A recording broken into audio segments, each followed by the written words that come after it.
Hey, hi, welcome to Chattanooga Bands. I'm Kim, I'm Drew, and and this is What the Hell's what's Going going On? on? I have a podcast. Yeah. What the hell's going on? Okay, what the hell's going on? What the hell's going on? I mean, what the hell is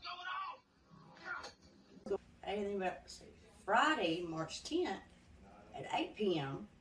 Sailor Den Tattoo presents Jason Kane and the Jive, the Cosmic 12, and Evil Divas. That's a tattoo place that's doing Yeah. shows now. Yeah.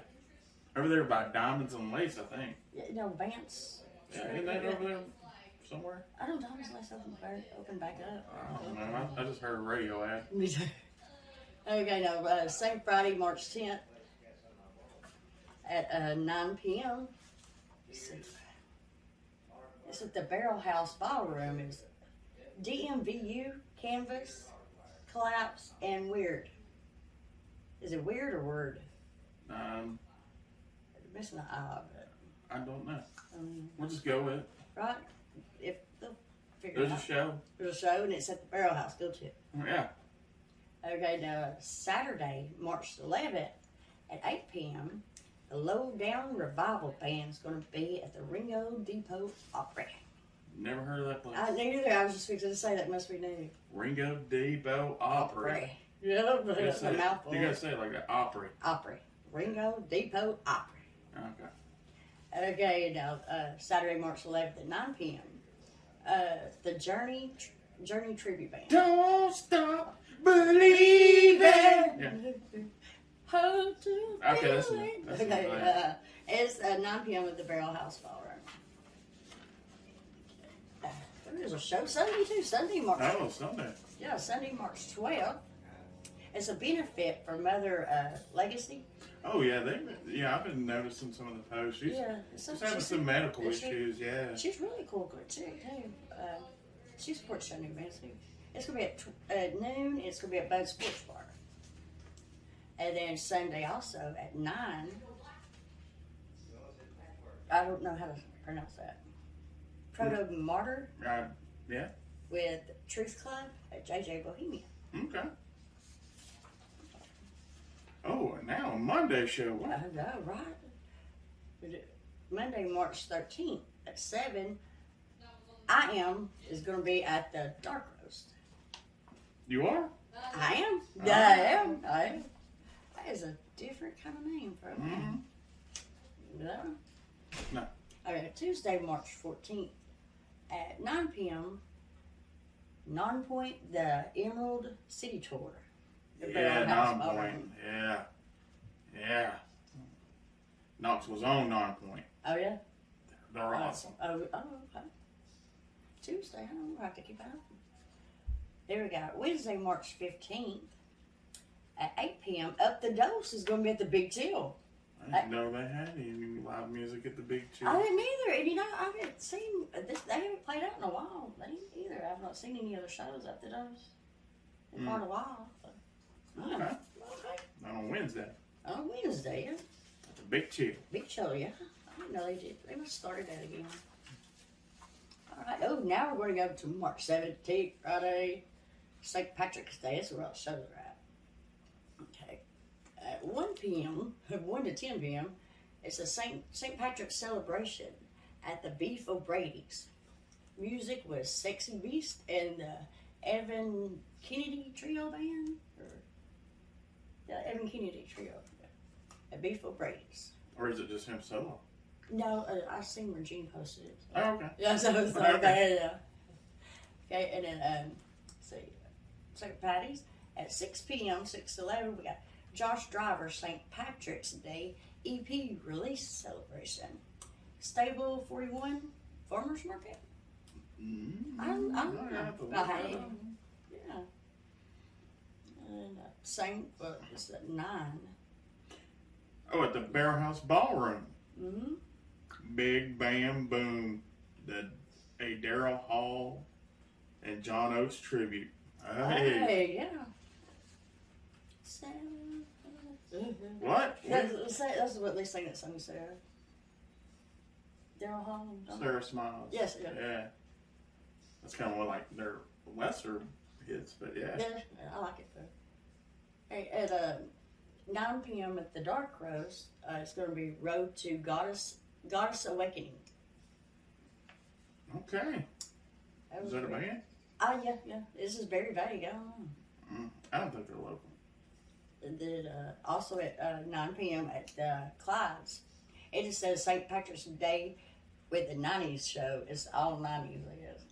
Yeah, it's T.J. Groover. Yeah. Oh, yes, right. Yeah, he is going to be on that. Yeah, yep. So that means... Clyde's Hi-Fi. Yeah. Yeah. Yeah, everybody's got to go see that. And, Jason Lyles. 9 to 4. Yeah. At Wonderlinger. Yeah, with Jason Lyles and the legitimizers. Yeah, because they're legitimate. Right. They're too legit to quit. Right, yeah. I guess. Yeah, there you go. You need to say that. You need to see their show. Yeah, but, like probably people under 40 probably wouldn't get that. That's true. Yeah, that's true. That's true. Oh, and this is a last minute show. St. Patty's Day show at it's a mashup show. I believe Natural Habit's going to be in it. Okay. Level Up? Level Up at 9 p.m. Yep, St. Patty's. Get your quarters, play some games. Oh, yeah. Natural Habit always has a huge energy. I love their energy. Saturday, March 18th at 9 p.m. Let's Go Disco. Featuring DJ Mystery Box. Fit of Fitting Chattanooga Girls Rock at the Barrel House Ballroom. Okay. 9 p.m. at Cherry Street Tavern. The Slow Attack Release Party. Is that a question? It is for me because that's all I said. Well, you got an exclamation point at the end of that, though, so why'd you phrase it as a question? And Tuesday the 21st at 8 p.m. Open is from Athens, Georgia. New Savers from Vermont. Moon Juice, Chattanooga. Moon Juice is a good band. With Cherry Street Tavern. Cool. I can see them. Who? Moon Juice. Yeah, you seen them that day. I couldn't do it that day. And that concludes this segment. What the hell is going on? What the hell's going on? I mean, what the hell is going on? All right, we're back. We're here with Tate from the Tweakers. This is episode number 5. But yeah, man. So y'all play. The Tweakers played at Red Bud. Was that last weekend? Last weekend, yeah.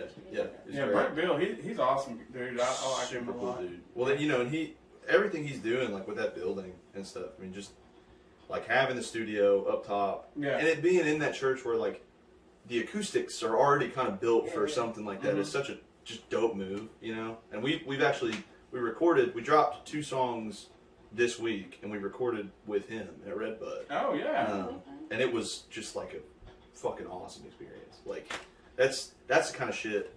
I hope the city like keeps that kind of shit. You know what I mean? That kind of just like homegrown, like talent. There's talent behind it, but like it's pretty accessible. Right. How did y'all record? Did y'all do it like? When I record, I've done it multiple ways, but my favorite way to do it is just with the full band. Yeah, like live kind of. Yeah, and then everybody just comes back and overdubs like the leads and. Yeah, well, that's what we did this time. We did that this time, and I never.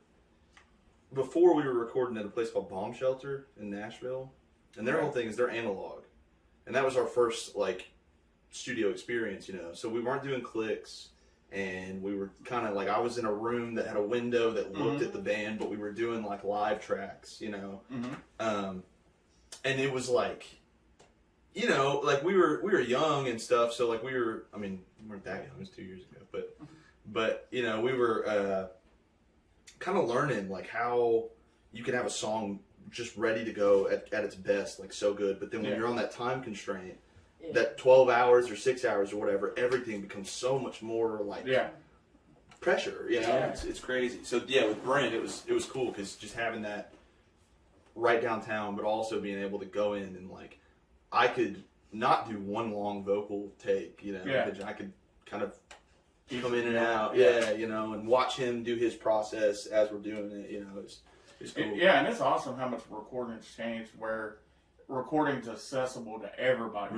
Right. I mean, like I can remember when I first started playing, like in the basement here. Yeah.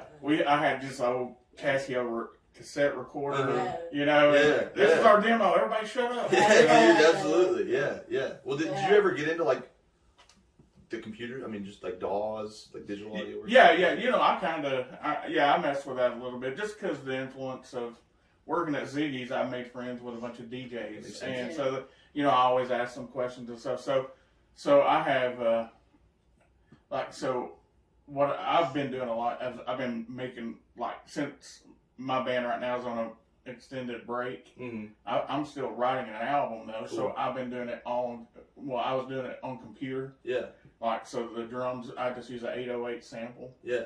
For the drums. Very cool. Yeah. And so I just use my MIDI for everything. Right. Yeah. It's fun to do that way too. Yeah. It's very like hands-on. You know. Yeah. Sometimes I get too deep, you know, because it could be super easy or it could be really complicated. Yeah. And usually when it gets complicated, it's because you're making it complicated. Yeah. You know what I mean? Like, Yeah. you're just like, wait, what is that little sound I hear in there? I need to go find it. You know, and then it's like nothing or whatever.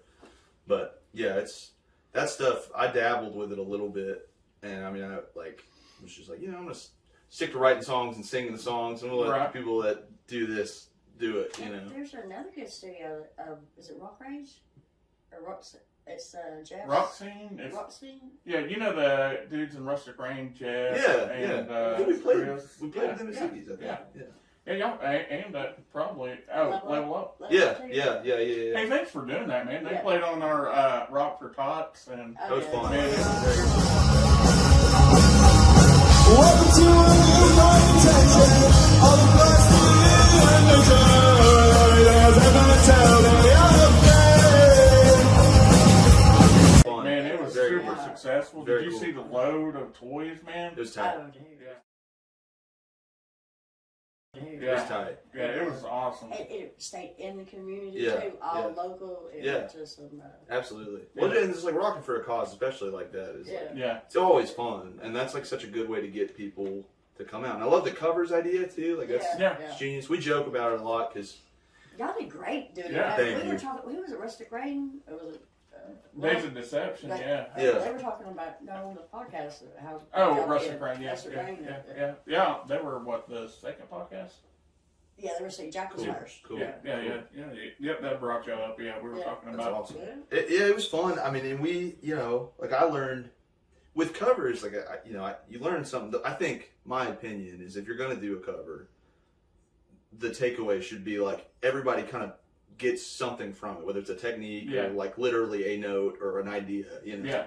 And with Green Day, like I know Cole's not here. Cole's our bassist, but like Cole messed up his hand a while back. I told you all about that.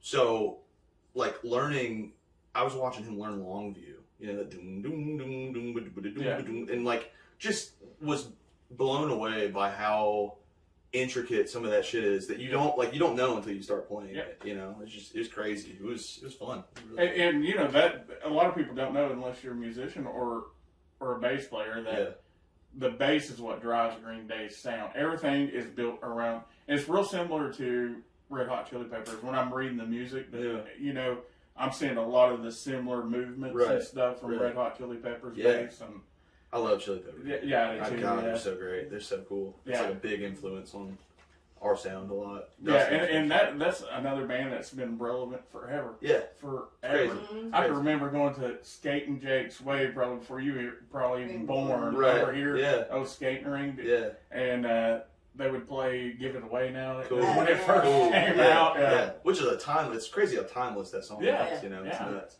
And that's Dustin, he's very into, he kind of is responsible for like getting me back into the Chili Peppers and like helping me appreciate like the stuff that wasn't just the hits, Just that, like John Frusciante, the guitarist, that guy is like insanely talented, and Flea, and I like to joke about getting the Kiedis comparison sometimes because I've got my fair share of sentences and songs that don't really mean anything when you hear it, but they sound cool, and that's when to get you, get to give it to you, So, but yeah, it's cool. It's cool. Or we spiraled off of Green Day. Is that how we got? Yeah, we did.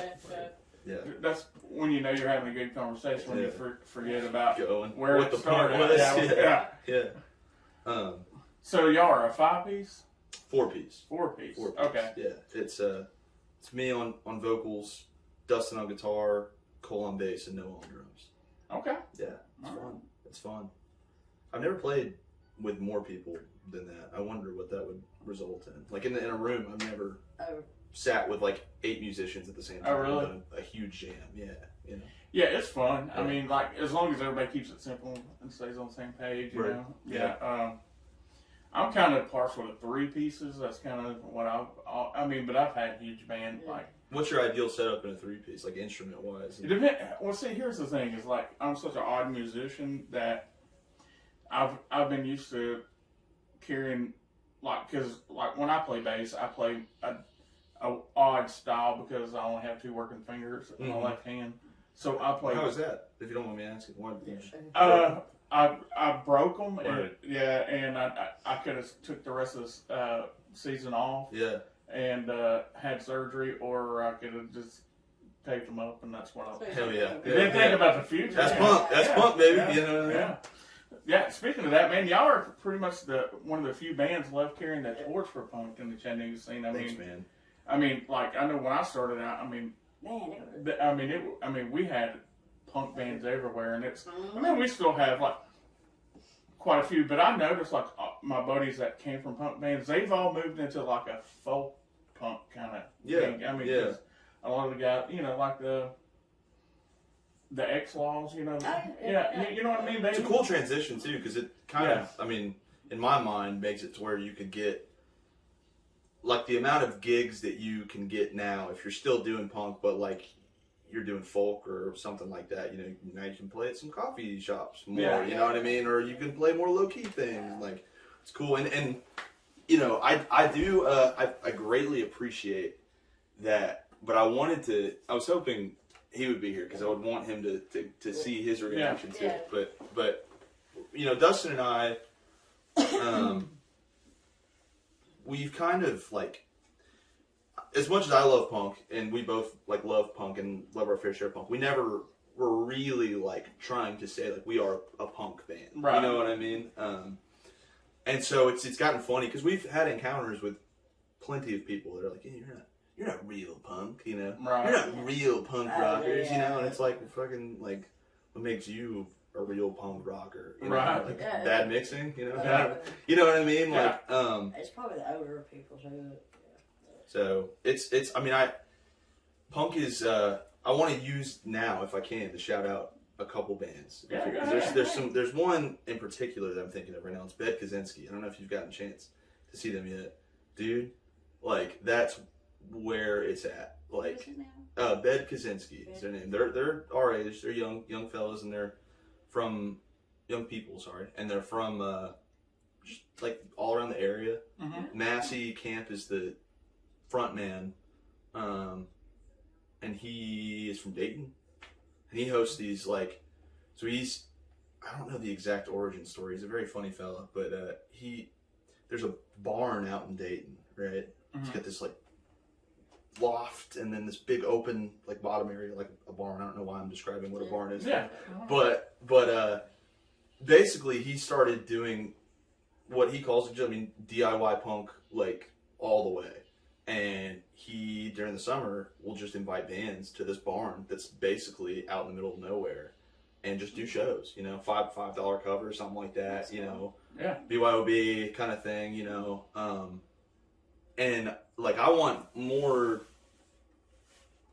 bands like that to get the punk shine. You know what I mean? Not that I don't want it, I love it, you know, but it's like I feel sacrilegious saying that I'm like I am a real punk rocker, you know what I mean? Or that we're all punks, but you know, mm-hmm. we're not out here making Black Flag stuff. You know? Right. So yeah, well there's different degrees. Yeah. There is. You know, I mean, because not everybody's life experience is the same, therefore not everybody's music's the same. Right, true, yeah. But it used to kill me back, they still do it, that was the metal, they were like subgenre to death. Yeah, it was just like, absolutely, yeah. And it gets so... Didn't argue it, Yeah. Really? It's not this, it's this, and it's this, and it's because this. Well, yeah.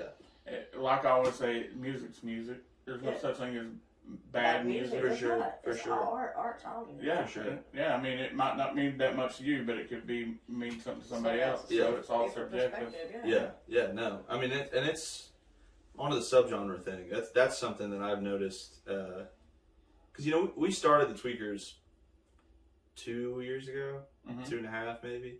So we haven't really been doing it, like, for that long. And before then, like, we didn't play any other bands. Like, we're not kind of guys that have been in, multiple bands and have ties to this and ties to that. That goes with time and experience. Yeah. Really. And I gotta say though, you can't tell. Like, You there's can't bands tell. I can tell when they haven't played out very Oh, yeah. much, and that really don't understand. Like, And the sound. especially running shows. There's certain things on my list that drive me crazy. Yeah. That people do, and it usually slows down time. So what are some of them? Uh, I just want to know, kind of. trying to tune after every song. Okay. That right there drives me bananas. You mean like just like tuning down, tuning up, or like literally trying to get everything back to Yeah, you're trying to get everything back down. You know what I mean? Yeah. Kind of. yeah. A little, but if you're having to spend, there's something way wrong other than the string. Yeah. Somebody came to see you tune your guitar. Yeah. Right, yeah. Or someone breaks a string and they don't have a backup on stage. Yeah. I'm like, Why would you Yeah, back why out? not just bring the yeah. I mean, and it's easy to say as a bass player because we don't break many strings, Yeah. but still, I mean, but I do play guitar too. Mhm. But like, it's just that's always been my rule. Is we always have at least one spare on stage. Just I mean, Good- if you can afford it. good rule of thumb. Dad's got Yeah. 12 on his wall. Right. yeah, because every guitarist has multiple guitars. Yeah, So right. One likes more than the other. Yeah. Well, and like, I've seen, it is weird because like, and I do thank you again. I appreciate it a lot. Yeah, I man. appreciate the love. Like it does go a long way. And I think if any of us in the Tweakers have some ego, I think every musician does. It's not necessarily a bad thing. Just some character that you feed, when you're getting up on stage. I think it does like I think you soothe us a transform in a little way. bit. It feels good up there. It feels great. And that's what I loved about Ziggy's too. Was like Yeah. that was kind of the, Level Up is a cool place. I'm not knocking Level Up at all. I don't want Jeremy Shaw. Hope you guys are good. If you want, you know what I mean.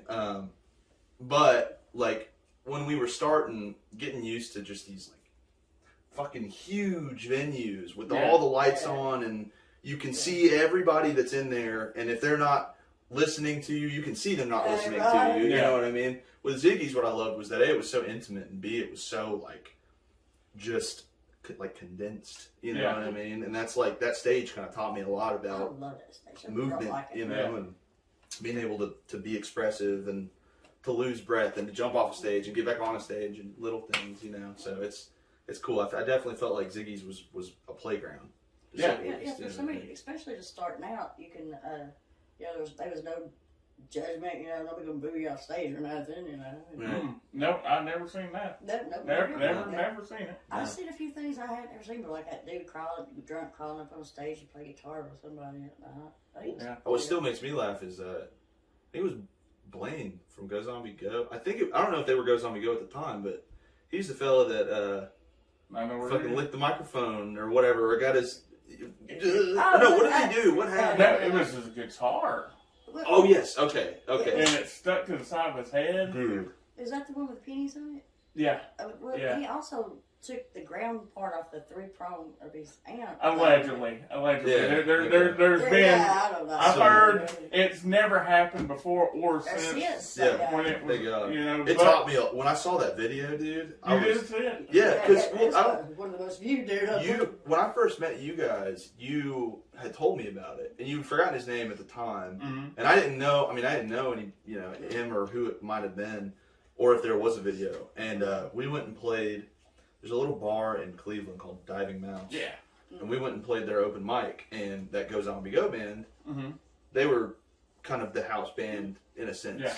And so we had never met before, never like spoken, and we just, I was talking somebody's ass off, just blah, blah, blah, and it was like, he brought up Ziggy's, and he was like, oh yeah, I got electrocuted one time there, and I was like, "That was you?" And he's like, "Yeah, you want to see the video?" And I was like, "What? You know, it's crazy." Yeah, he's it's before it goes on to go. I can't remember the band's name. Mm-hmm. What's funny is his drummer used to be my drummer. Oh, word. But I think almost everybody's drummer used to be my drummer yeah. at some point in time. Except maybe. for ours somehow. You know what I mean? Right. Yeah, probably Chrono Jesus had the longest reign as my drummer, but Nice. Dude, he's had awesome. drums since he's 2. Yeah, you know what I'm talking about. Yeah. Drums are also, that's where I started, was drums. I Okay. started on drums. I'm not like amazing or anything, but that was like, I can keep time about. I play We Will Rock You on everything. yeah, there you Yeah. go. Yeah, it's a good. It's funny too, because like, I mean, you can. You can do I know that you're like halfway joking a little bit, I'm sure, but if you speed up like a beat like We Will Rock You, you got yourself like a pretty simple bare bones traditional punk rhythm. Like, dude, I'm serious. I'm serious. That's where I got it from. I swear that's because I was like, I could use that on everything because it was like when I was learning it, it was the right, right, and I don't hit that cymbal hit on my snare hit. Like a lot of people will do it to keep the time. Right. I just don't do it. So I'll go and then that snare. My drum teacher was, and now that I'm thinking about it, I'm hoping you know this guy. It'd be crazy if you know him. So the guy who taught me drums was Bill Brewer. You know that name? Yeah, Brewer drums. Yeah, Brewer Kid. Yeah. So Bill, I'm sure it's not going to matter that I say this, but when I was growing up, like I told you, I was a church kid. Like I was in the church when there was no one else in there, just running around. You know what I mean? Getting freaked out by all the long hallways and stuff. Just running around. Bill, this is like a very traditional. I don't know if I've already said the name, but I'm not going to say the name of the church or whatever. But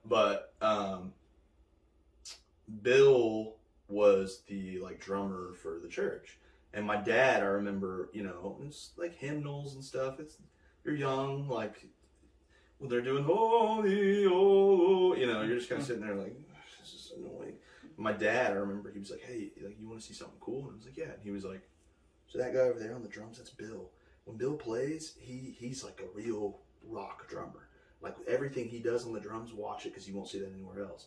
And as I got older, I realized what Bill was doing was he was taking these old hymns and dude, like I wish you could have seen him. It was hilarious now because like, they'd be them doing like, "I'll fly away, oh glory," and then like him doing like a, like just going crazy. They ended up getting rid of him because of that. Should have been in Church of God. It's crazy. It's crazy. Kind of music. But Bill taught me, and he taught me when I was learning the basics. He taught me "When the Levee Breaks" by Led Zeppelin, and that taught me that like. The offbeat with your kick, like the dun dun dun dun dun dun dun, that kind of thing. Yeah. And that you just speed that up basically, and you get a punky kind of fast-paced rock song and stuff. So I learned a lot. Now I cling to drummers a lot. I always watch drummers. If I'm at a show, I'm always watching the drummers. So if there's any drummers out there, and I'm at your show, know that I'm watching you 100%. Right. Yeah. I used to always try to get the picture. Because nobody watches the drummer. Nobody does. It sucks. They should. It's entertaining, dude. Yeah. You get better pictures if you're taking pictures of the drummer. Yeah. That makes sense. Yeah. Hair's flying everywhere and stuff. But those country singers, Juice from Justin the Juice Tones. That dude, he's like picture perfect when it comes to drums. Like the way he plays. Y'all had Justin the Juice Tones before, right? Yeah, they played it at Ziggy's the last night, didn't they? Like when we did the closing night, I think they got up there and did a cover. Maybe. Maybe. I don't know if they were on like the actual thing, but I feel like I remember them jumping up there and doing like a chill. May have. That was a busy night. It was an awesome night. Yeah. Too. It was awesome. That was where that night y'all posted the video, but we were joking about it in the band. We were coming off of playing a bunch of level up shows, and I had made a comment that it was meant to be like more of a joke, But I was like, I think you said, "What are you gonna miss about Ziggy's the most?" And then I think I said, not getting charged for water. And then I was like, "Shout out Level Up" or something like that. But that night I was very You can see by that video, it was very just in my element, just saying Right. whatever. You know? I was too. It was there last night. So. Yeah. It was heartbreaking. Yeah, you know, and that comes, I mean, you open the door for another conversation there is, you know, booking a show, you know, that a lot of goes into it, and then, you know, at Z's, we never took a piece of the door. That was kind of, we refused to do it, you know, and I understand that places that have to do it, but like, there's a line, there's like a gray area of like, how much do you have to take, and why are you, you know, that kind of thing. Yeah, I mean, it's I mean, the business side of it, I mean, it is what it is, you know? A band can make as much as they wanted to if they promoted their show. Right. Well, and that opens up something that I've learned through this, is that I mean, in theory, you are right. Obviously, promotion, like, I've been guilty of it, of not promoting. Massey's going to see this and make fun of me, but like last week, I did not promote the show correctly. And like the turnout was still great, you know, I mean, in the sense of that I'm comfortable, I'll play for 4 people or, you know. But I feel like with social media, like I know a lot of, especially old heads, like to talk about how it's easier now, you know.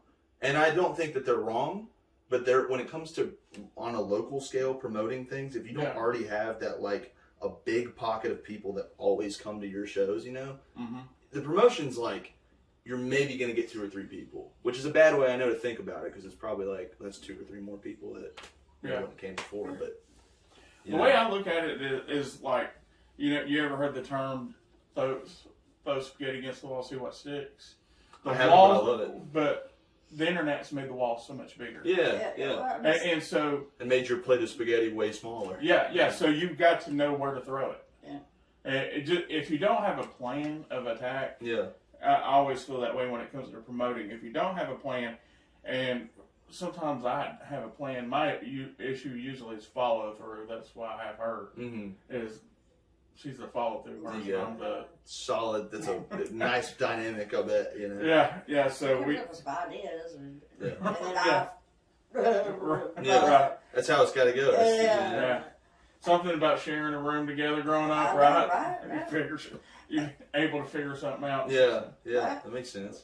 But as far as like promoting goes now, it's like there's shows we've poured so much into it, and nobody show up. Right. And then and some shows we haven't, and we know. And then everyone is there. And their mom. It's like what? You know, what did I do? You know, it's so fucking weird, man. I can cuss on this, right? Okay, cool. I was making sure because I realized I dropped an F-bomb. But it's I've ran into that, and it's easy to get to a point where you're just because of that just like inconsistency. You're just like there's no.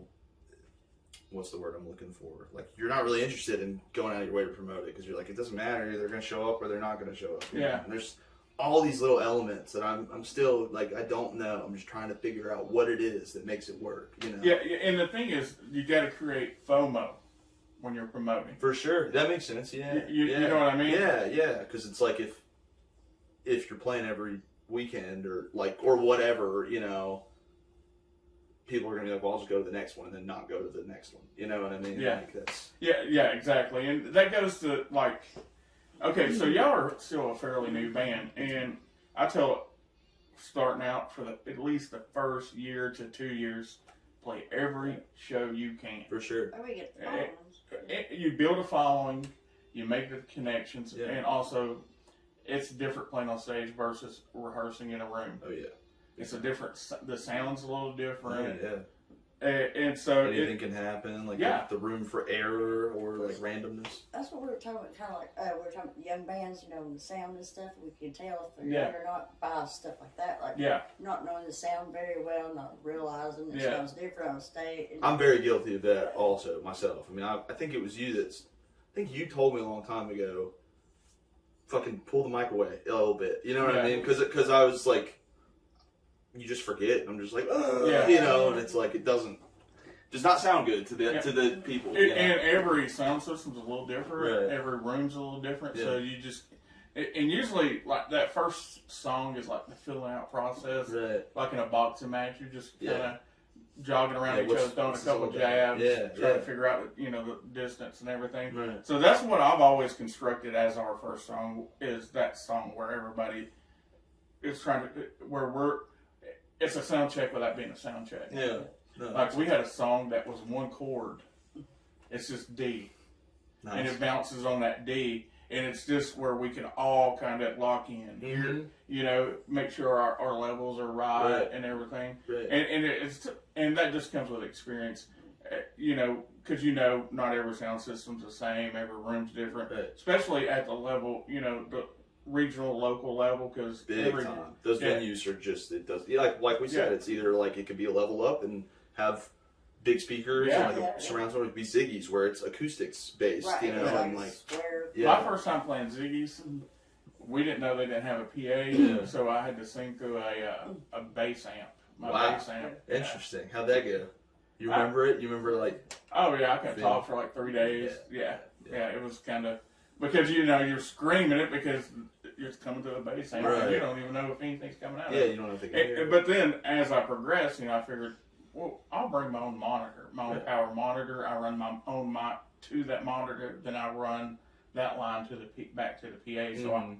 I always have a monitor. That's when I did vocals. I don't like doing vocals that much anymore. So Why, if you don't mind me asking? I mean, what's, it's I'm able to pay attention to what everybody else is doing in the band, yeah. and so that I like writing vocals, but it was always a point where it was like nobody wanted to do them, so I'm like, fuck, I'll do it. Do you write traditional, I mean, when you write vocals, like, can you read and write music? Like, do you write notes and write? Yeah. Okay. I've never learned Yes and that. no, like Wiggle room of like, you could go here with this, but if somebody else does it a little differently and it still works, you're like, Yeah. that's fine, kind of thing.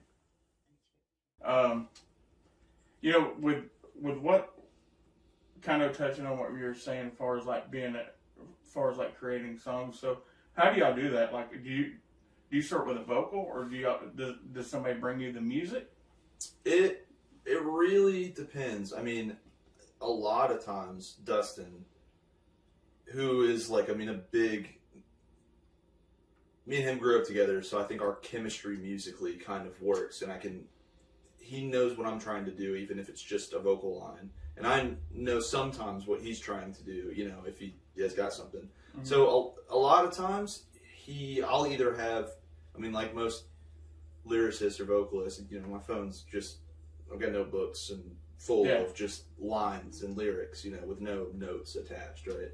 So Dustin will send something to the group chat, we'll meet at practice, we'll jam on it,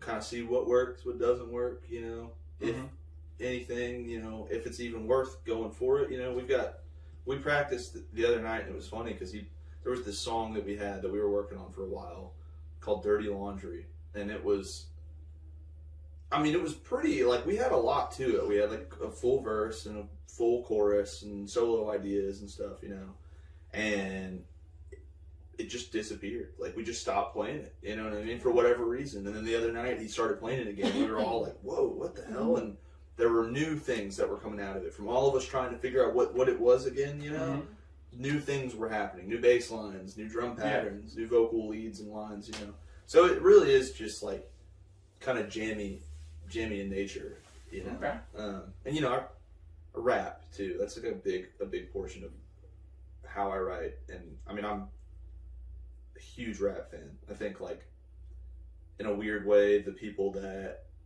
love punk, that grew up punk kids, are very similar to a lot of the people that grew up listening to rap and having rap, because it's you can tie it into just outcast culture, you know what I mean? Feeling like the norm is not what the fuck you want to be a part of, and finding it through other means, and with rap, obviously freestyling and shit like that, that's very easy way to get something really good out, especially as a lyricist, So he'll make something, and I'll do Kiedis. I'll do some Anthony Kiedis, kind of vocally shadow boxing, you know, and see what sticks, see what doesn't, and then go from there, really. You know? The term I use a lot is you let the song die on the vine, because you know you have something, you know, and then all of a sudden you just stop playing it, and it just kind of, you know, sometimes you can bring it back, you know, and it's a little different, right. But, you know. Sometimes you bring it back and it's like, what the hell are we doing?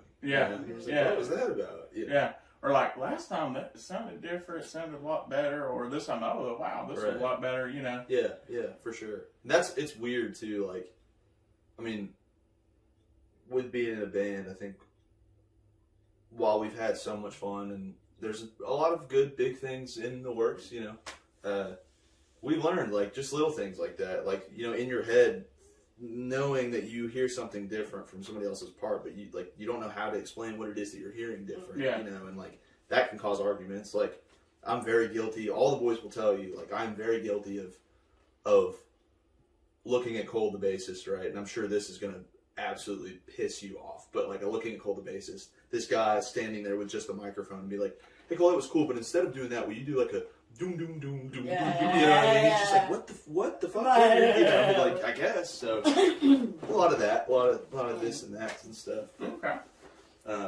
It's cool. We've got our first record, "Meet Your Parents." That's with like Zombies Can't Climb Ladders and Bird Bar and all those. Like, a lot of those. Dustin's just a talented dude. I wish he was here, but he's helped like me learn my voice, right, on a lyrical standpoint. You know, he's written lines here and there. You know, like, try this instead. You know, so yeah, it's just like all stream of consciousness. You know what I mean? Like, if something works, everyone's gonna feel it, and if it doesn't, then it'll stall and you move on to something else. You know? Yeah, and sometimes you got to understand that you can't force it. Sometimes you got to move on. Yeah, and that goes with members too. You know, y'all been the same group, you know, same guys, right? Y'all haven't actually no. Oh, really? Actually no. Yeah, we so Dustin and I have, and that's like kind of going on to the chemistry thing. Yeah. When we first started, we had like Lake Foster. He's in Havoc now. He's the drummer for Havoc. You know those cats? He has one of the most legit famous stories from Ziggy's in history. Lake does, or Daniel Foster. I can't remember which. It was the band Havoc. Yeah, that was where the guy played a broken crash cymbal, and he hit it, fell over, and sliced the singer from here all the way to his wrist. Shit. He almost bled to death on stage, and he was in his underwear. That's crazy. Yeah. How long ago was this? This was 2014, 13, 14. That's insane. Well, I don't know if it's. I mean, maybe it is the same Havoc, but yeah, it's the same dude. It's the same dude. Yeah, because we had that conversation last time they played at Ziggy's. Yeah. They're like, "Hey, the last time we played here, this happened." I was, "Fuck, that was y'all." That's crazy. That's awesome. Yeah, like he was losing consciousness. And, holy shit. Yeah, that is nuts. Yeah, and Woody was trying to get him to stop bleeding on stage, freaking out. Yeah, I'm sure. I mean, I'm sure the crowd was also like, "Woo!" You know what I mean? Yeah. Like, yeah. But we had Lake Foster. He plays in Havoc now, which Havoc's dope. They're really fucking cool. They've got a crazy sound. Very, very good punky sound. They still two-piece in it right now? No, it's three. It's Daniel Foster, Lake Foster, and they're not related, which I think that's hilarious. And then I can't remember his last name, but a guy named Chandler. So he's on bass or guitar. I'm not completely familiar, but they're cool. But then we had Garrett Lyles on bass. I don't know if you know that guy. You remember that? You definitely saw him. He was the one punk kid that was walking around at the time, and he had a big, like, 3-foot tall pink mohawk. Spiked mohawk. Yeah.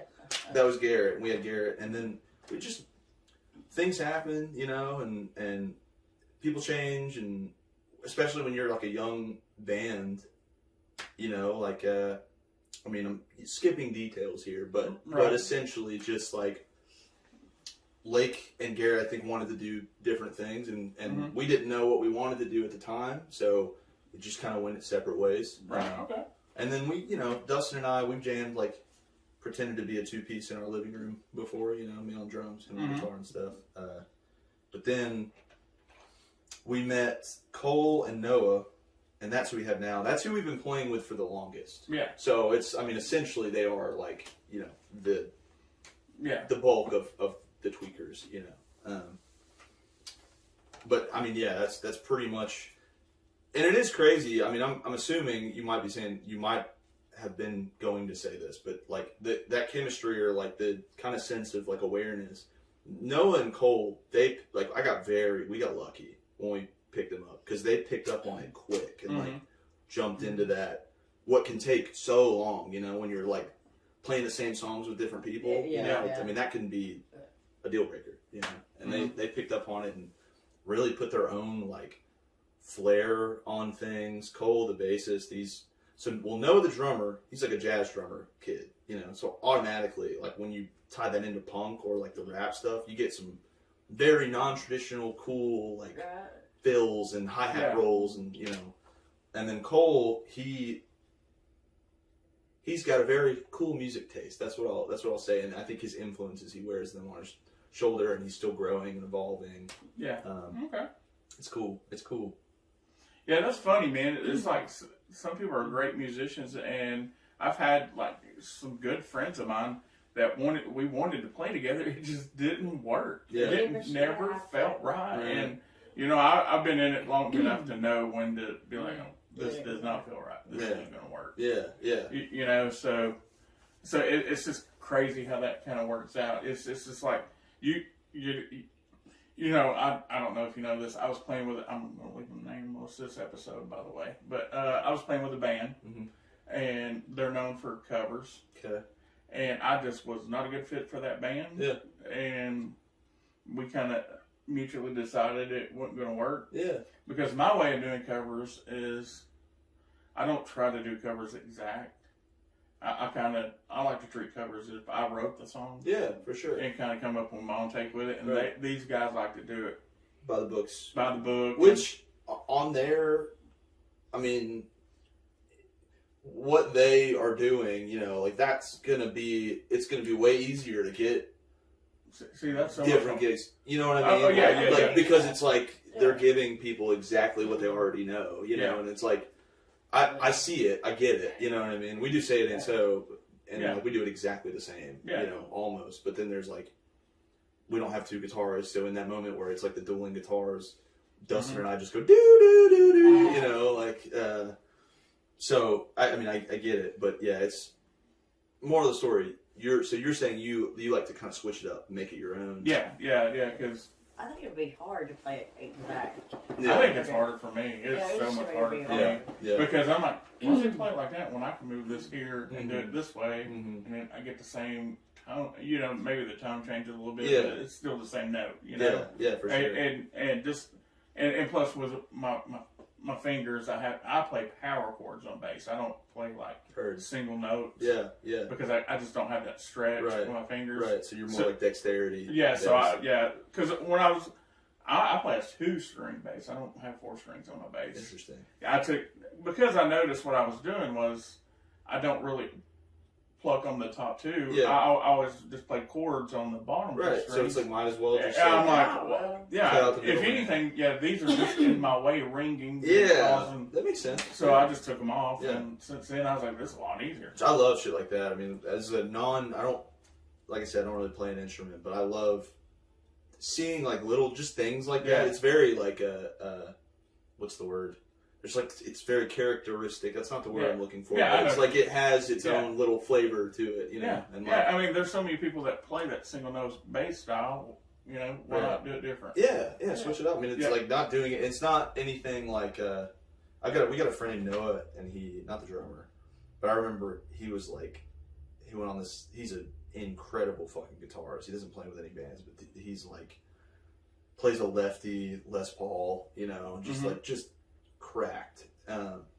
But he was going on like a kind of a tangent one time. We were watching, I feel like it was like King Gizzard or something. We were just like watching on the TV screen. Yeah. He was talking about it. He was like, it fucking annoys me when these bands leave their strings just spiraling off the top and they're playing an E minor chord. You know what I mean? It's like, it's bullshit. Like, it's, you know, it's just a funny take. But like, yeah, taking the strings off and stuff. It's not like pushy, or it doesn't seem like you're.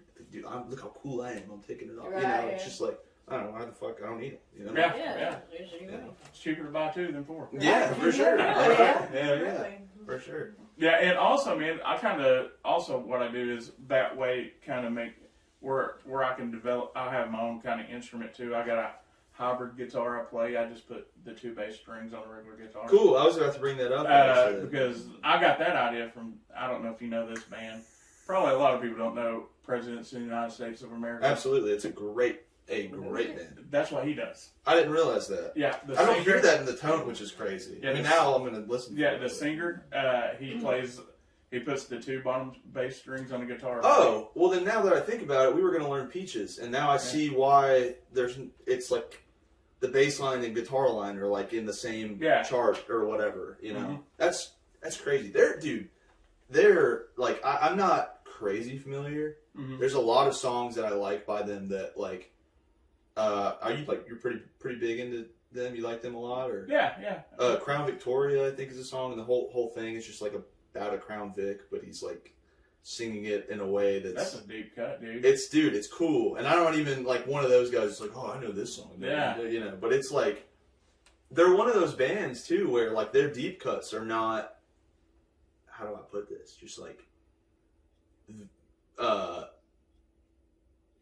useless. I mean, you know what I mean? No music is useless, but there's like in a lot of albums you can like kind of cut things. They're just like, that's not even like. And you know what's funny about them is, you know, they were the back end of the grunge era. Yeah, they're from Seattle. Yeah, ish, kind of the Washington area. Right. Well, they're like I always got them confused with Ween in a weird way, because their music's not like the same, but like they both give me that like vibe. We're doing something different with like a kind of traditional thing. Yeah. Ween, I don't know if you've gotten into their shit other than Ocean Man, but they've got some like bizarre songs. They're cool, but they're like way more experimental, you know. Yeah. But hearing a song like Peaches and Growing Up is like, it's a very like eye-opening, you know, like, what is it? He's singing about peaches in a can, but it's so cool. And, you know, it's dense and it sounds awesome, you know. I know Royal Blood. Have you heard of those guys? Oh, yeah. Dude, because he's got a similar setup, doesn't he? Where it's like a guitar with the bass strings or bass with guitar strings. Well, no, I use what he does. Okay, cool. What I do is when I'm playing as a 2-piece, like me and Jesus have played as a 2-piece at Silver Tongue Devils. Yeah. And so what I do is I use a pedal.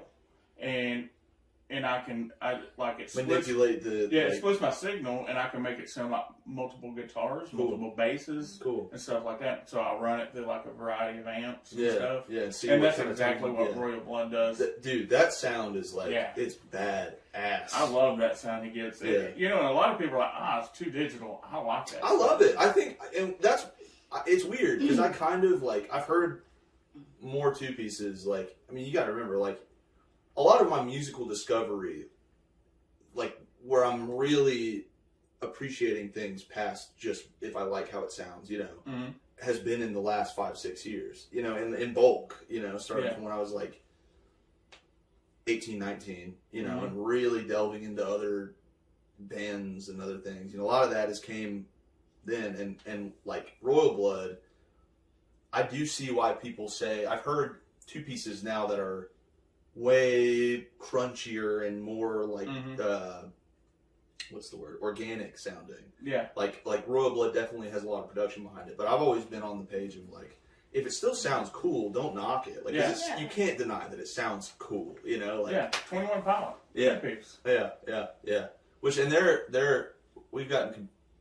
I've gotten comparisons to them before, because just the rap and the rock, you know. I've never been partial to them. Like, I don't dislike them by any means, you know, but I've never been crazy about it. But I do like what they do, which is bringing rap and rock into like a mainstream, you know, setting.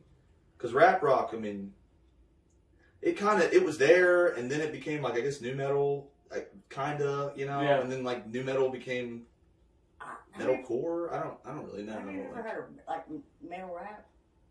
Yeah, That's yeah. stuff. I mean, yeah, you're talking about like Manifest and Yeah. kind of. Well, I know when like you got the OGs, like like Linkin Park with Mike Shinoda doing his thing on it, and then like obviously Limp Bizkit. But like before that, I think that the closest. So I don't think that rap rock has gotten to where it could be yet in terms of like tastefulness. Not saying that what we do is like tasteful or whatever, but it is something that I think about when I'm writing and when I'm trying to make rap rock songs. Is like that it is self-aware, and I think like Rage Against the Machine was the last time that it, like that was the closest that it got to being like it had a message and it had a loud message, but the music was all those guys knew what they were doing. Yeah. You know what I mean? And then you got the Limp Bizkits, and like Limp Bizkit is fun. You throw break stuff on, I'll start breaking stuff. Yeah, for sure. But it's not like there's no texture, there's no substance to it really. So yeah, I would love to. That's like, I hope to that if we keep doing rap rock in this newer kind of form or whatever, that it opens up the door for a lot of other bands to try rap rock. Because if you're a white guy rapping, man, it's so easy to just accidentally become Eminem while you're rapping. Like that can happen so quick. We're actually going to have a white rapper on here Next week. Yeah. What's his name? Dusty Al. Dusty. Oh, I've heard of him. Well, it just seems like here in Chattanooga they don't really have a big. There's no really play as far as venues as far as rap goes. You'd be surprised. I mean, I was going to bring up like the Uzi Boys, like Rock Gang. I don't know if you've heard of them or whatever, and I know a few of them, but like a lot of what they do is it's modern. I mean, it's very, very modern, but they have a lot of just like punk influence, I think, in their aesthetic. This is from an outsider's perspective. I might be completely fucking wrong, but like I think a lot of them, I've seen that they played. If you've been over to Poor Taste, so it's like a resale thrift venue, but they've been doing like all the hardcore like gum shows, like gum punk and stuff out of there. It's over there on it's downtown, and I've lived here for 24 years. But if you ask me about the streets of downtown, I just have no fucking clue ever. But it's by if you turn, I'm gonna figure out how to do. You know where Goodfellas is, right? In Wanderlinger, back there in the factory. So before you turn on that road to get there, there's the other split, and then there's like Slick's Burgers, and I know where Slick on Main Street. Is that? I think it's Main. Yeah, it's Main. So they're on Main. I think I might be. Yeah, I think it's Main. But yeah, they've been doing like hardcore shows in there, and it's like I haven't been to one yet. I've seen videos and stuff, but it seems like they're really. And doing it's next to cool. Slick's or something. It's. Either I'm completely wrong. I mean, it's down in that area. I might be completely fucking wrong. But good thing we've got cell phones. We can just type in Poor Taste. You know what I mean? And then it'll don't got to use my old man style direction. I'm gonna take a right down there and take a left. But yeah, like on their posters, they do like it's like $20 at the door if you're late. Fuck you, basically. But it's like, but it's cool. I mean, that like it totally. There's no room for anybody being like, hey, actually, I wasn't here for the first two bands, so like, can I get a $10 discount? They're just like, no, if you want to be here, you get here and you play. And that's the thing about running the door. You know how many times I've heard that. I'm here to see And I'm like, well, do you not have to pay full price when you go to the movie theater? You right. At the end? Yeah. I'm like, you may be a Star Wars fan, doesn't mean you get in for free. Right. Yeah. Well, and it's my point of saying all that. The Uzi Boys and Rock Gang, I believe that they've done a couple shows where it's them and it's this very modern, like traditional underground hip hop stuff, and then like a hardcore band to match it.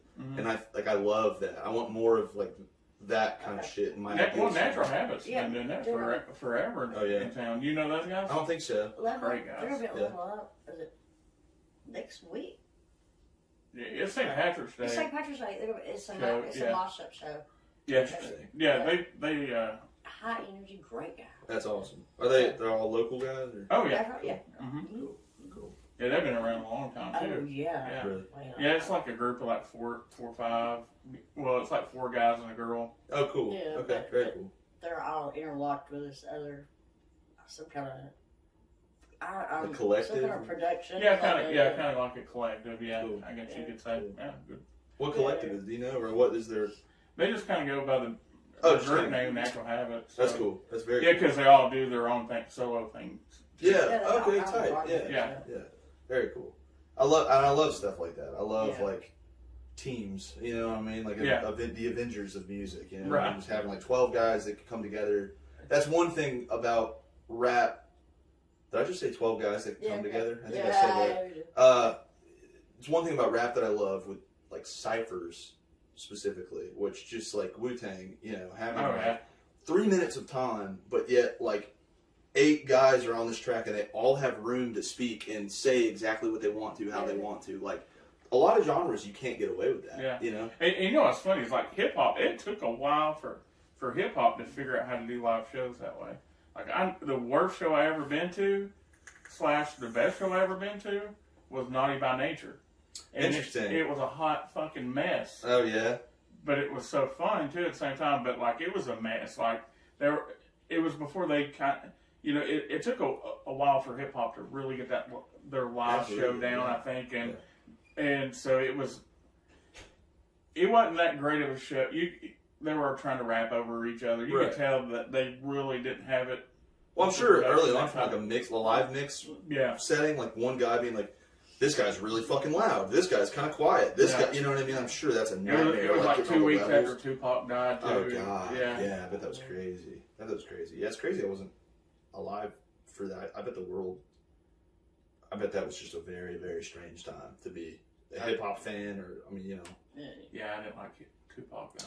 I've never been. I was not a huge Tupac fan. I've always been a Biggie guy myself. I was always Biggie over Pac. But as I've gotten older, or just, I mean, like I was talking about, that kind of musical journey, like I've started to really appreciate a lot of what Pac was doing, because a lot of what he did was he made songs with like similar to the Rage thing, like with a very clear and distinct message that goes against the norm, and then puts a chorus on it, you know what I mean? And then all of a sudden you've got like probably the same cops that may or may not have been out there doing some dumb shit in the car being like, yeah, you know what I mean? And it's like, the irony is like, that's beautiful. That's genius, you know? That's the intention. So, but yeah, always Biggie myself. I was never Pac growing up, you know?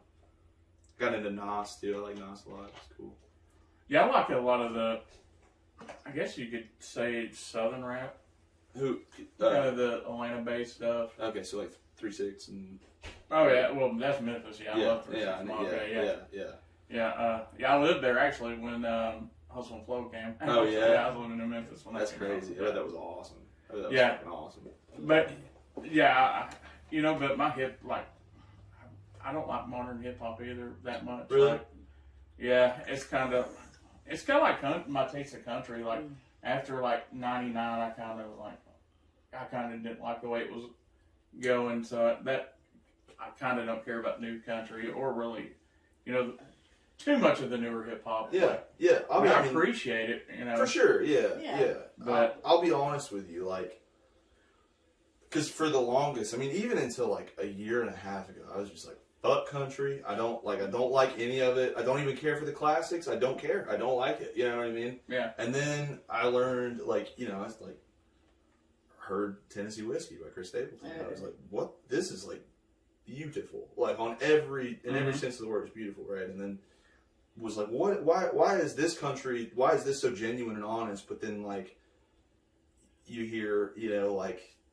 I'm driving down a dirt road drinking a beer, and there's underage girl in my car, and I'm doing dip, and and it's like why is that the main? Right. My point being with rap and a lot of the new stuff, there is a lot of new rap is like, in my opinion, very like it's very dependent on like the world, the virtual digital world, and just everything that we deal with. And the older you get, you obviously you guys are the exception to the rule because you know how to work a phone and work a laptop and do whatever, work electronics, right? But with rap, so much of it is like talking about the things that we see when we're scrolling all the time and referencing that. I could definitely understand why, as you get older, you're just like, what is he talking about? Like, what Yeah. the fuck's the point? You know, I don't know if that's kind of like where it comes for you with rap. Like, I don't know if that's kind of, are you Yeah, more just like, it's kind of like I've heard this before. I hear you. You know what I mean? So I kind of like, I don't know. And then sometimes you're at a different point in your life. Yeah. Where music Yeah. means something. You know, because I think music and memories kind of go hand in hand. Nostalgia Yeah. factor, definitely. Oh yeah. Um, Old souls. Yeah. Oh yeah. yeah. Old country. But I mean, I respect old country. Yeah. They work hard at their art. Yeah. I personally don't like I will it. say, But they do work hard at their art. I got into Hank Jr. and that was the one that really made me start like appreciating country, because Hank Jr. has some hot takes for sure, some very like old school takes, some takes that the social media army would not enjoy if it was done now, right? But kind of going into that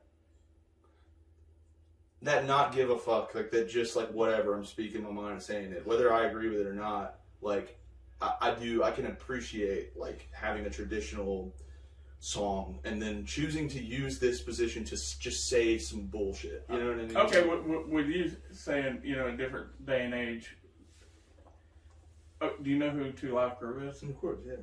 Do you think they could do something just like that these days and get away with it? I think, yeah. I mean, I think it would have some mountains to cross for sure. I mean, like everything does, Yeah. But I do. It might be harder, Yeah.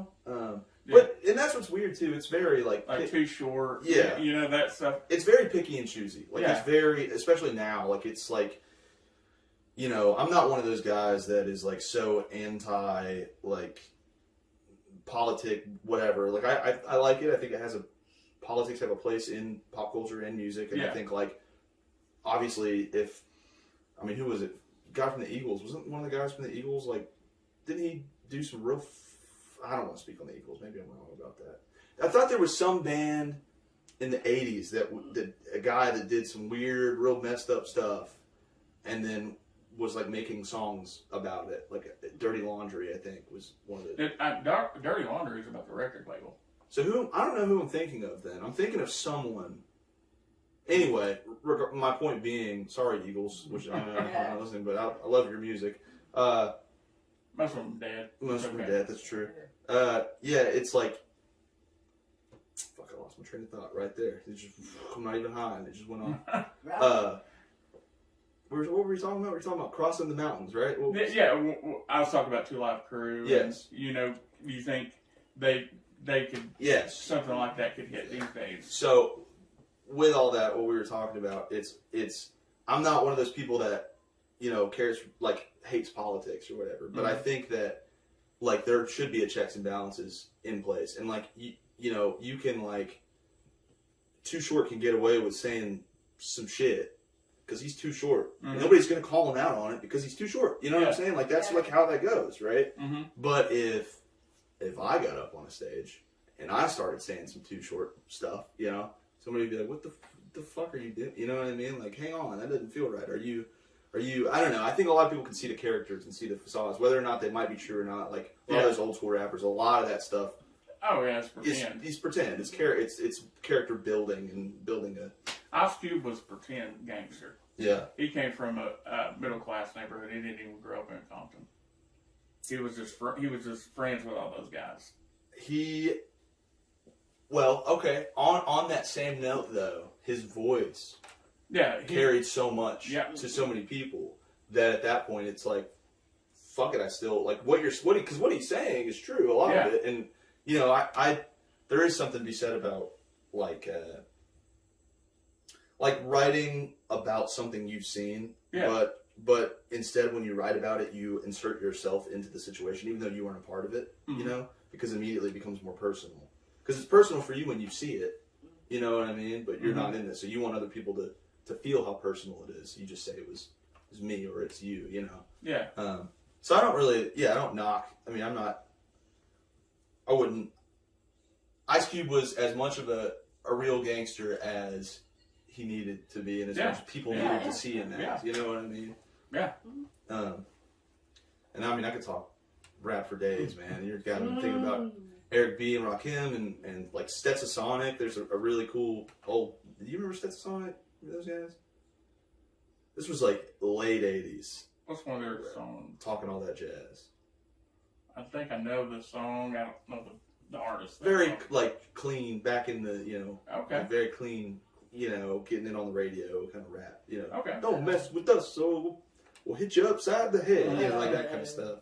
But they have a cool song where, in Talking All That Jazz, they are talking about, I'm sure you remember when rap was it was under fire because of sampling, and how many beats were sampled songs, and then all these labels, not even musicians most of the time, just fucking labels being like, actually, we take that. So they made a song about them basically like going to court and making fun of people for not appreciating, you know, rap and what it is, and how repurposing something is like the same as playing an instrument. I mean, in a lot of ways. Yeah, I mean, because you talk about repurposing. How many times have, like, I've done this, I don't know how many, repurposed a riff I wrote or repurposed a line I wrote that I had it for the song, but this song really just never went anywhere. Right. So I'm going to borrow it and move it over here where it fits. Oh yeah, dude. Yeah, I mean, that's the vocalist. Like I said, with all those notes in my phone, like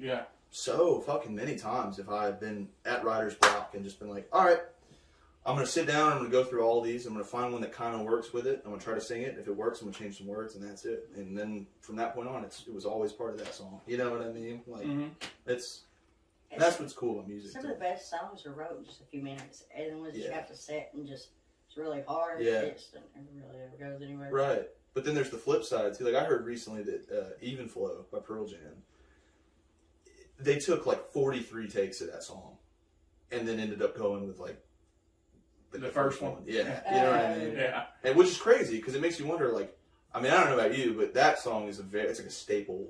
I think that's like a very almost perfect song for what it is. You know. It makes you wonder. Like, shit, am I second guessing? Like, if they had to do that awesome classic rock song 43 times to go with the first one, how much am I second guessing myself? You know, like it's a weird little gray area, like you said about the conversation, dude. We're just spiraling. Speaking of, and we're talking about songwriting, you know, you brought up the Eagles. I mean, Take It Easy. I mean, you know the history behind that song? Mm-mm. They didn't originally write it. Jackson Brown he started the song, got stuck on it. And he was, you know who Jackson Brown is? Mm-mm. He never reached the level of the Eagles, but he was bigger than the Eagles before they were the Eagles. I'm sure I would know like a song or something. Yeah, and I'm just blanking on No, it. Yeah, but he was neighbors with Glenn Fry, and he's like, hey, I'm stuck on this song. If you want it, you can have it. And he finished it out. And That next is thing you know, that's awesome. there's a truck on the corner in Winslow, Arizona right now. Yeah, that's crazy. And that is something I haven't gotten to do yet that I really, really wanted to do is write for someone. Or, you know what I mean? Or give someone a bunch of things and just like see what they do with it, you know? Yeah. It's so weird to approach that situation because so many people, if you're not careful, will be like, are you implying that my writing is bad? Or, you know what I mean? Like, or that I can't do this too, you know? But I would get so much of any bands out there that might be watching, if you want a young lad like me to try to write a song for you, I would love to. Put that Hey, you know, I wonder if this would be a neat experiment, is have one band write an album for another band and vice versa, that same band write an album for that other band. That would be cool. That would be cool. That would be cool. It would be really cool. I've always thought it would be fun to like go into a recording studio and get a click going, right? And start backwards. And basically, like, you'd have to keep it easy at first to get it to work, I think, right? Mm-hmm. But have the vocalist go in first with no instruments and no plan for how the instruments are going to sound, right? And have the vocalist record a verse, a chorus with like a defined, you know, like note pattern and stuff, and then bring in the guitarist after that and like see what he does behind it, and then bring in the bassist and see how he, you know what I mean? Yeah.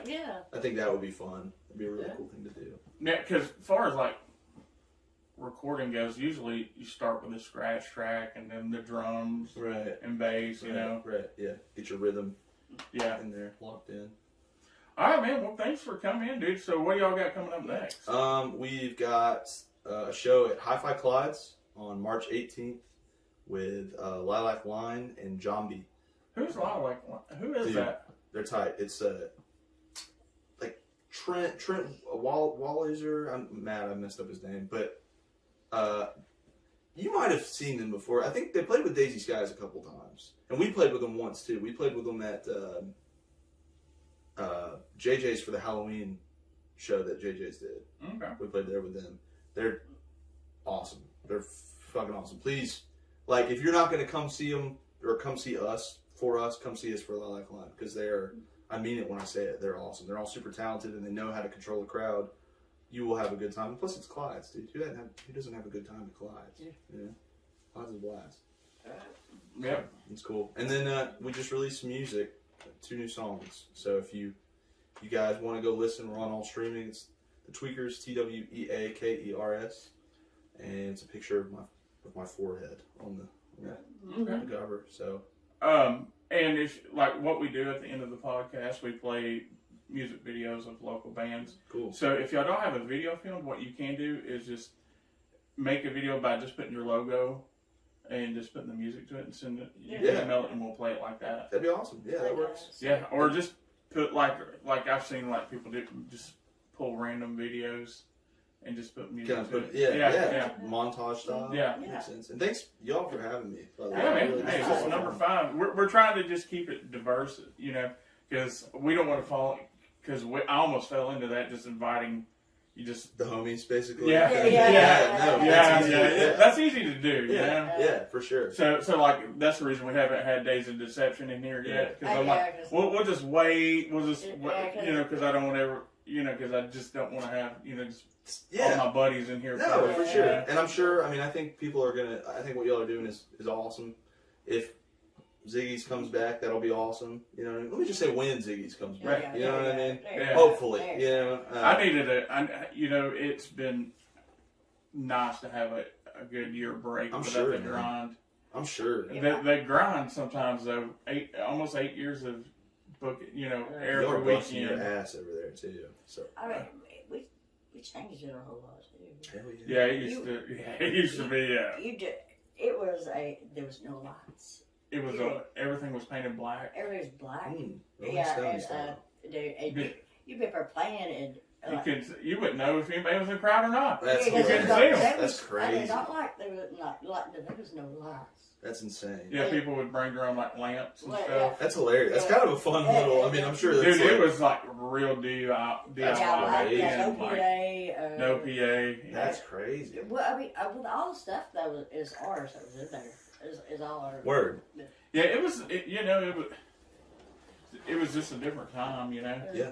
But where we're at now, you know, like we talked a lot today. I know I rambled a lot, but I think that if the core of today's conversation is about, you know, punk and where it is now and what it can be and what it's going to be, you know, I want to say that punk is, in this city, to me, it's just kind of a label, and as of right now, you know what I mean? Because there's a lot of great bands with the wrong labels on them. Yeah. And so I encourage anybody, if they see something that looks interesting, no matter the genre, no matter if it's not their cup of tea, go see it. Because I promise you, you're going to get a lot more than you asked for. You know, I mean, in a good way. You know, you're going to get the punk guys, you're going to get hardcore guys, you're going to get alternative indie, which is the new lingo and slang to say. You know, it's a new way of saying singer-songwriter. Yeah, essentially, yeah. Yeah. So just like, you know,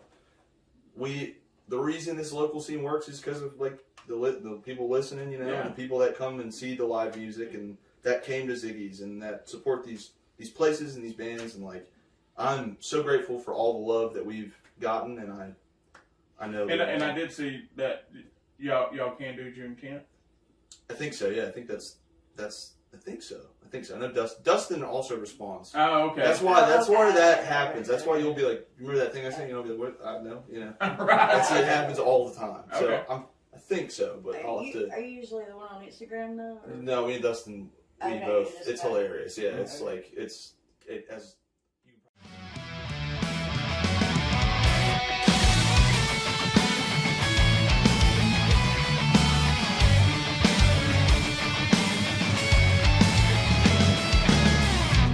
If I could steal your pain and ease your troubled mind, I'd take it all away and make your hurt all mine. Oh, I wish my words could give you peace within. Oh, from the first sight, all I wanted in life is make your heart beat.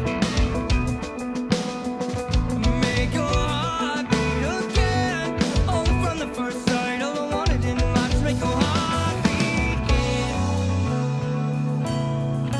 Make your heart beat again. Make your heart beat again. Your hands underwater, these thoughts in your mind.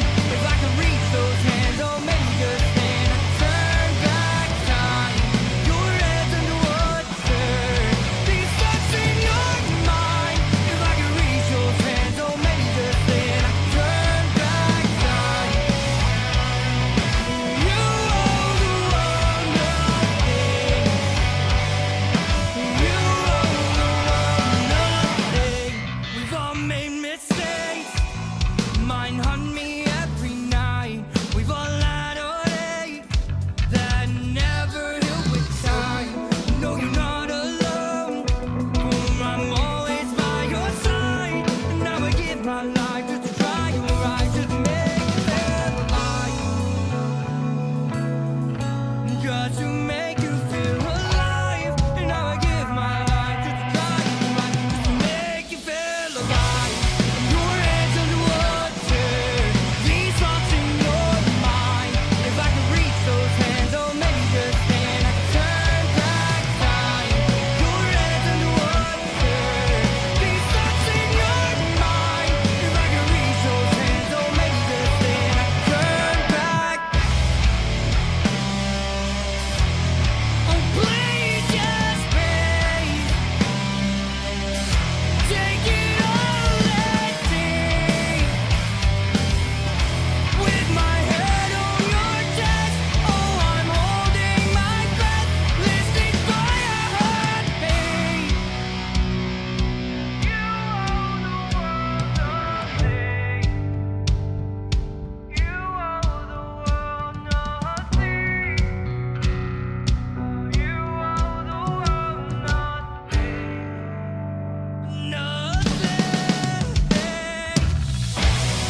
Your hands underwater, these thoughts in your mind. If I could reach those hands, oh, maybe just then I could turn back time. Your hands underwater, these thoughts in your mind. If I could reach those hands, oh, maybe just then I could turn back time. You owe the world nothing. You owe the world nothing. You owe the world nothing.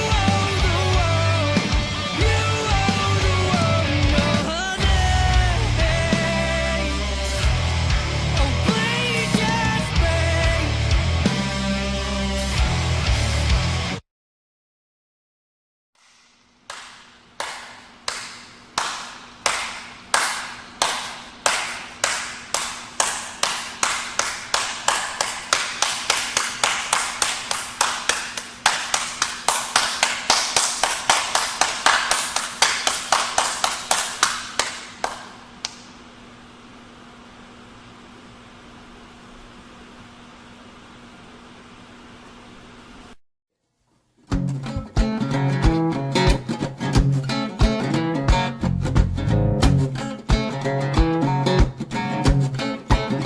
I get delirious whenever you're near.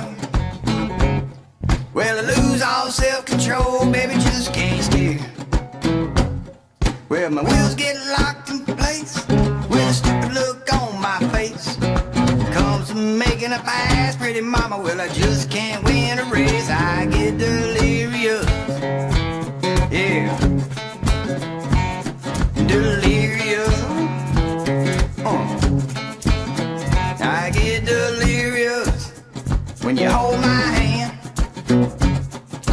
body gets so weak I can hardly stand.